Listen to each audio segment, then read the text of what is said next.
No programa anterior, viajamos no tempo.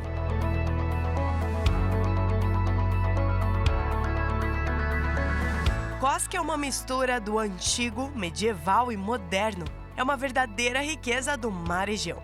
Conhecemos também o Museu Arqueológico de Kos. Com certeza, muita história sobre a Grécia. E aí, o que achou do programa anterior? E no programa de hoje, continuamos pela ilha de Kos, na Grécia. Estamos visitando o sítio arqueológico de Kos. O nosso guia vai nos contar algumas curiosidades sobre este lugar e também um pouco da história da deusa da Europa. Você já ouviu falar? E você sabe de onde veio a virtude? O nosso guia grego vai nos contar tudo. E depois, claro que vamos visitar o Odeon de Kos. Por isso, não perca, continue conosco.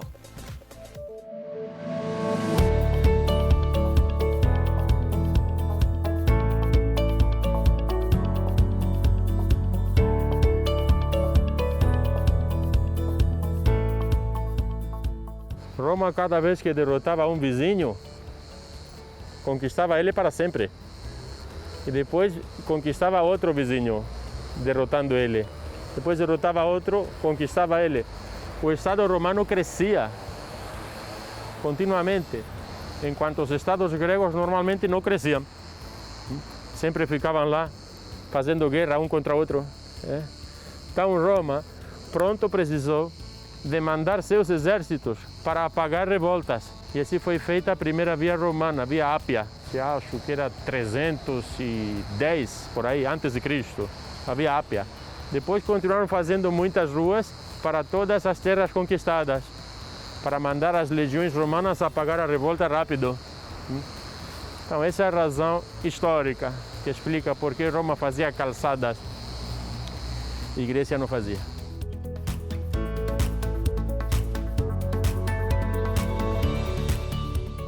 Do lado desta avenida foram achadas ruínas de casas. Essa, por exemplo, é a casa que chamamos do rapto da Europa.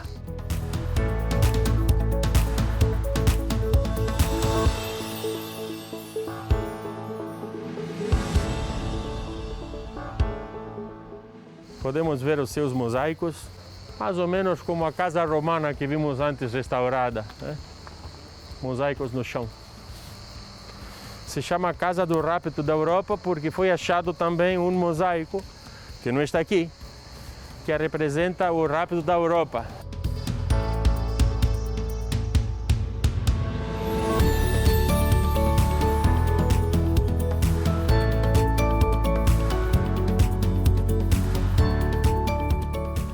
Então, os mitos da mitologia grega falam de que Zeus, o rei dos deuses no Monte Olimpo, além de ter esposa, tinha muitas amiguinhas. A esposa de Zeus se chamava Hera, escreve com H. Hera era a deusa protetora da família e das uniões legais, enquanto Afrodite protegia as uniões ilegais. Hera protegia as legais. Zeus, para seduzir as suas amantes, ele transformava-as.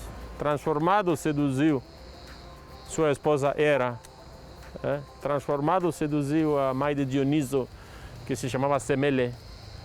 Transformado, seduziu Europa. Quem era Europa?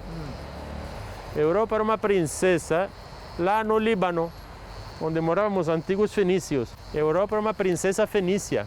Ela estava na praia com as amigas, jogando, brincando, e apareceu um touro branco imenso. Esse touro era Zeus, transformado em touro.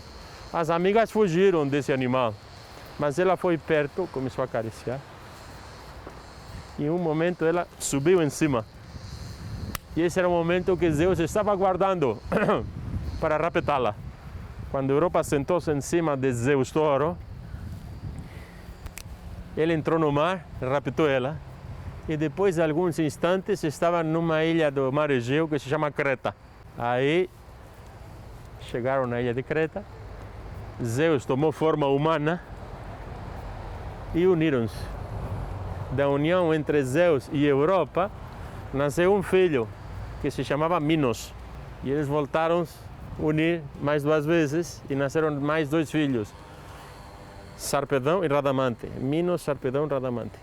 Eles um dia discutiram acerca de quem será o rei da ilha de Creta. E Minos falou, eu vou ser o único. E os 2 irmãos falaram, por quê? Porque os deuses estão comigo, falou ele. Então, queremos uma sinal de que os deuses estão contigo. Dá-nos uma sinal. E ele falou, daqui a pouco, um touro branco vai sair do mar e vai vir aqui para me escolher. E ele pediu para Poseidon, deus dos mares, fazer isso, prometendo, eu depois vou sacrificar esse touro para você, Poseidon. Poseidon fez um touro sair do mar, que escolheu Minos como único rei. Mas Minos gostou do touro e sacrificou outro. E Poseidon ficou bravo. E falou pelos deuses do Olimpo aquilo que aconteceu. Esse humano acha que pode enganar os deuses. E a deusa do amor, Afrodite, falou, deixa comigo que eu sei o que eu vou fazer com ele. Vou puni-lo. Como puniram o Minos? Fizeram a esposa de Minos, Pasífae, dar à luz um monstro, com corpo humano e cabeça de touro, o Minotauro. Minos não gostava desse filho, falou pelo seu amigo Dédalo, que era arquiteto, artista, cientista, matemático, polifacético. E Dédalo falou, vou fazer um palácio tão complexo que se alguém entrar, jamais vai sair. Lá dentro vai morar o Minotauro. Esse palácio complexo se chamou como? O labirinto. É o mito do Minotauro, do labirinto. Então, começamos com Zeus e Europa e acabamos com o Minotauro no labirinto. Então essa era a Europa, uma princesa fenícia, na mitologia. Talvez vocês repararam que as moedas gregas de 2 euros tem uma moça sentada em cima de um touro. Então no euro colocamos Europa, sentada em cima do Zeus touro. Na moeda de 2 euros. Na moeda de 1 euro temos a coruja. Nas moedas gregas. Como na casa romana que vimos restaurada, vemos também um pátio central. Vemos o umbral que dava acesso a uma sala, a pedra grande, que forma a porta. Todas essas estruturas, ao longo dos séculos, voltaram a ser usadas. Normalmente as casas na antiguidade eram de pedra na parte inferior, por cima eram de adobos, de barro cozido sob o sol, por isso não conservou-se. E os tetos eram de madeira.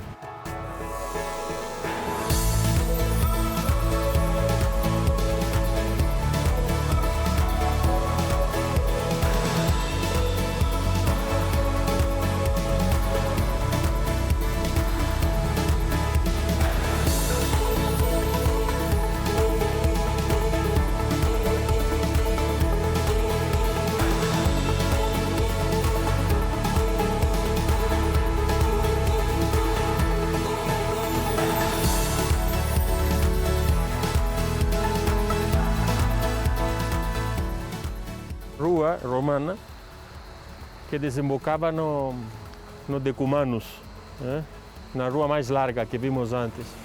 Então provavelmente esse é o Cardo. Vamos caminhar nele para chegar até as termas.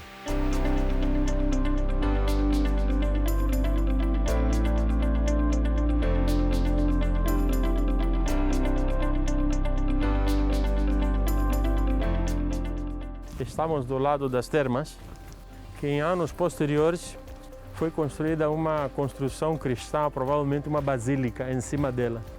E essas são termas que foram restauradas, notas que a parede está completa até lá em cima. E depois vamos chegar até um ginásio. Aqui seria interessante subir, ir até essa janela para olhar para dentro.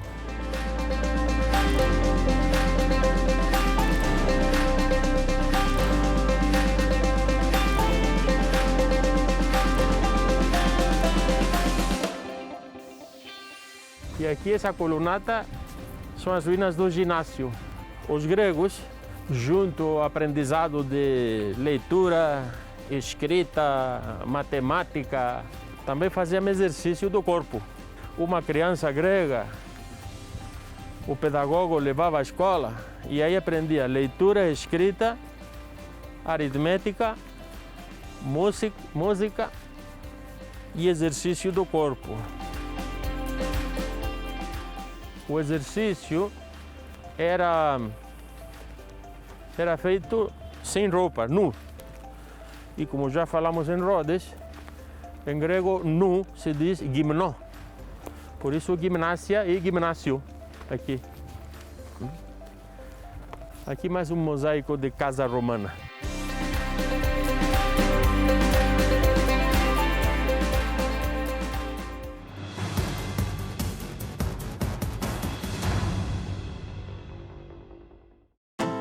E no programa de hoje, para você que chegou agora, já tivemos uma viagem no tempo.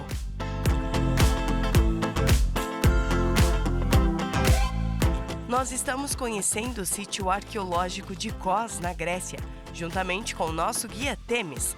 Ele está compartilhando cada detalhe desse pedaço histórico de Kos. Não saia daí!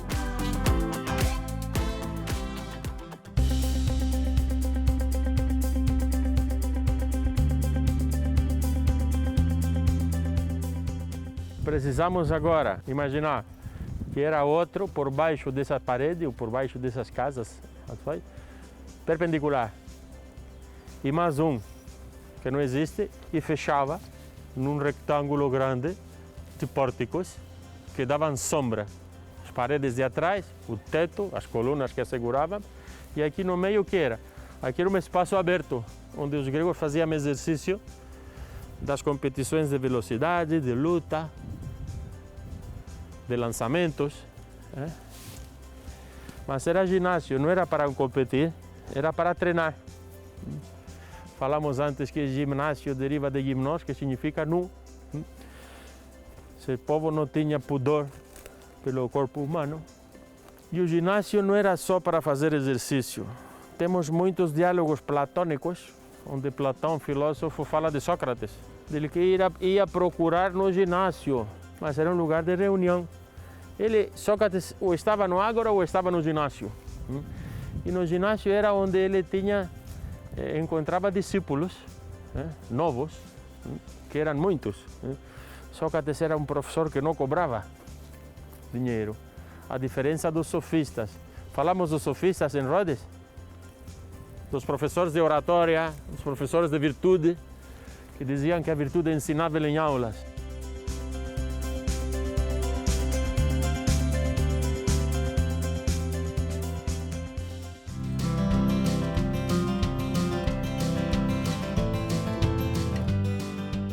Quando em Atenas surgiu a democracia, pronto surgiram os sofistas, porque na democracia você triunfava na vida se era bom orador.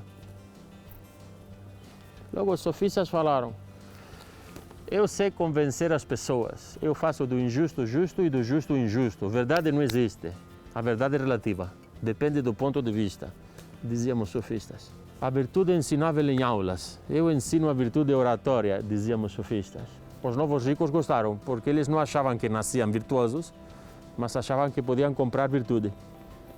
Os velhos ricos não gostaram, porque eles achavam que nasciam virtuosos e não gostavam que a virtude fosse um produto de venda e compra. E quando eles discutiam, aparecia Sócrates atrás de uma árvore, homem feio e mal vestido, e falava: olá amigos, estava ouvindo vossa conversa aqui. Que interessante, posso participar dessa conversa?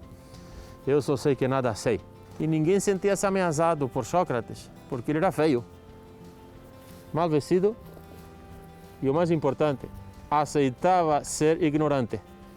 Então, quem vai se sentir ameaçado por ele? E falavam: Sócrates, senta aqui conosco, o que querias perguntar? E ele começava a perguntar. Perguntava, respondiam para ele, perguntava, respondiam para ele, 40 perguntas, 40 respostas. E aí Sócrates começava a rir. Começava a rir forte. E falavam: Sócrates, o que aconteceu? Por que estás rindo? E ele dizia: estou rindo porque é muito engraçado. Mas o que é engraçado? Ele dizia: o engraçado é que eu, antes, achava que era o único ignorante. Mas vejo que não sou eu o único ignorante. As respostas que estou recebendo entram em contradição uma com outra. Vocês não sabem aquilo que achavam que sabem. Vocês são ignorantes igual que eu. Mas eu ao menos sei que sou ignorante. Então quem era o sábio? Ele, porque ele era ignorante e sabia. E os restantes eram ignorantes e não sabiam. Hoje falamos de epistemologia. Epistemologia. Ou seja, estudo filosófico do conhecimento humano. Podemos ter conhecimento algum? Ou só podemos ter opiniões? Se podemos ter opiniões e conhecimento, como separamos opinião de conhecimento? O conhecimento humano tem limites ou não tem limites? Tudo isso é epistemologia. Hoje dividimos a filosofia em 4 grandes ramos. Epistemologia, ética, que estuda o comportamento humano, estética, que estuda a beleza, e metafísica, que estuda aquilo que a física não provou jamais. Metafísica. Sócrates coloca as bases da epistemologia. Um homem da rua. Ele era filho de parteira e pedreiro. E dizia: o pedreiro modela estátuas em mármore. Nós podemos modelar a alma humana, assim como o pedreiro modela estátuas e colunas em mármore. Nós podemos modelar a alma humana a partir da educação. Lembrem, a Revolução Grega foi essa. Achar que o ser humano melhora a partir da educação. Enquanto os judeus diziam, você melhora se tem fé em Deus. E o resto do mundo dizia, você não melhora. O resto do mundo antigo. Dos judeus adotou o cristianismo, da Grécia adotou Roma. As 2 bases da civilização ocidental. A mãe de Sócrates, voltando para Sócrates, ele era parteira. E Sócrates dizia, a parteira ajuda a mulher a parir criança. Eu, filho de parteira, aprendi a fazer o mesmo. Ajudo a parir, mas não ajudo a parir crianças. Ajudo as pessoas a dar à luz verdades. Porque eu não sei nada, mas posso ajudar os restantes com minhas perguntas a dar à luz verdades. Eu faço o mesmo que uma parteira, dizia Sócrates. Como se diz em grego parteira? A mãe de Hermes era parteira também, lembra? Maia. Maia. E que trabalho faz uma maia? Maiêutica, que hoje é uma palavra de filosofia. Maiêutica. Método filosófico para ajudar o interlocutor a dar à luz ideias. Maiêutica. Vamos ver o Odeon. Saindo por aí.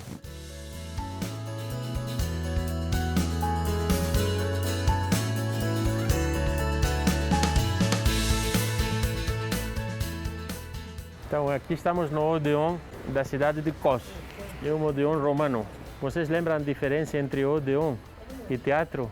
O teatro era para fazer tragédia e comédia, o Odeon era para música, para oratória, para poesia. Há uma forma de literatura que ainda usamos, que se chama ode. Vamos cantar uma ode. Daí Odeon. O Odeon é um auditório, deriva do latim audire, auditório. Esse Odeon foi restaurado, dá para ver os materiais antigos, dá para ver os materiais novos. Foi restaurado na época dos italianos. A construção grega, se isso fosse um teatro grego, esse espaço circular seria um círculo completo, porque os gregos atuavam ali. Isso se chamava orquestra. Mas isso seria um cenário onde, na Grécia, seria onde os atores entram e saem, mudando de máscara e roupa. Mas como Roma atuava em cima dos cenários, trazia mais perto dos espectadores, cortando o círculo. Então, cada vez que vemos um teatro onde o círculo não é completo, é porque é um teatro grego que Roma restaurou ou porque é romano, completamente romano. Mas vou insistir, não estamos num teatro, estamos num Odeon. O que fazíamos os gregos no teatro? Confrontavam ideias. E eram 3 portas que separavam o cenário, onde mudavam de máscara e roupa, da orquestra, onde atuavam. E cada vez que falavam de mortos, de assassinatos no teatro grego, jamais mostrava um ator fingindo matar outro. Não, eles deitavam um ator numa cama, dentro do cenário, e tiravam fora deitado, para os espectadores ver um corpo deitado. Mas não mostravam o corpo caindo, porque alguém bateu nele. Depois, o sacerdote sai fora, nas igrejas, com 2 cálices. Um tem pão, outro tem vinho. Corpo e sangue de Jesus. Depois faz uma procissão dentro da igreja e entra pela porta central. Entrando pela porta central, coloca os cálices num altar, que simboliza o sepulcro divino. E depois dá as costas pelos crentes e diz essas orações, onde teoricamente, com essas orações, a igreja acredita que o Espírito Santo desce, entra nos cálices e transmite a vida eterna a Jesus e a todos aqueles que vão tomar a comunhão. E estamos quase chegando ao fim do programa de hoje, mas antes, pode desfrutar da música tradicional grega que tivemos no Iate Kuriakos. Não saia daí!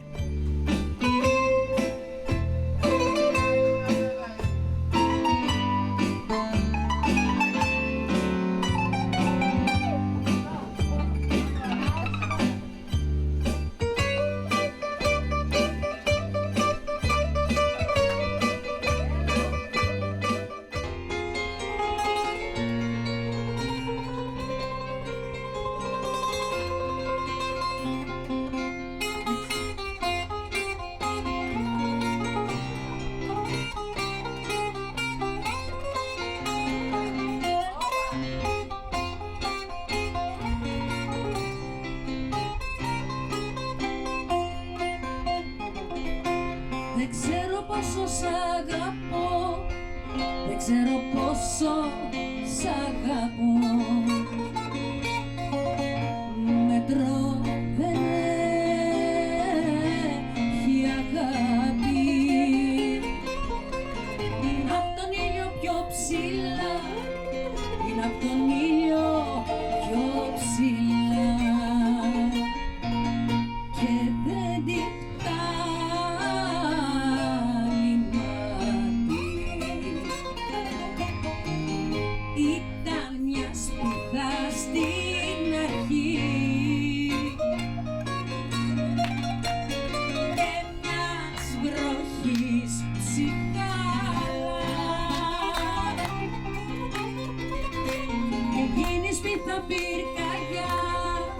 και γίνει σπίθα πυρκαγιά και πελαγώσεις θάλα.